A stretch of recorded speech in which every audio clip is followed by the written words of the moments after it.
All right, well, the Blackhawks introduced a new boss behind the bench earlier this week. Jeff Blashill has been named the Blackhawks' 42nd coach. And Mike Berman got to sit down with him one-on-one to learn more about him and then what he's going to bring to this team. Let's hope it's some wins, among other things. Yeah, it's been a long drought. He's got a big road ahead of him to get this rebuild on track, but he's got a lot of experience getting teams through rebuilds.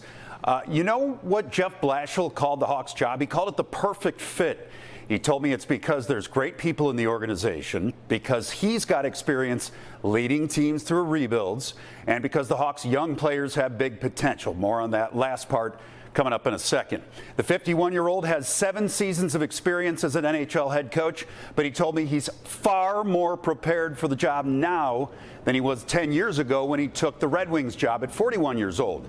His goal when training camp starts next fall is to implement a winning culture, which he said means creating a high standard, holding players accountable, and most importantly, he said it means the best players leading the way. I asked Blashill how quickly he thinks the Hawks can get back to being competitive. He said that is hard to say, but he does feel really good about the young talent within the organization. I happen to know a lot of these players, having seen them kind of come up through the ranks, and I really believe that we had opportunity here with this young player pool to have not just great depth at each position, but potential superstars at each position. That's a super unique thing in the league. Not many teams have that. That doesn't mean it's going to come to fruition, but that's what it looks like to me. And so I got very, very excited about that. All right, that's encouraging. And by the way, I tested him as a former Red Wings head coach. I said, how does this chant inside the United Center end?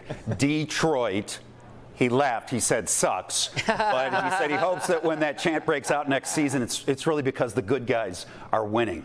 So it's because legitimately Detroit sucks compared to the Blackhawks. We get it. He hears it. He's heard it, and now he's going to be on the other side of it. He'll fit in just fine. Yeah, for sure. Thanks, Mike. Got it.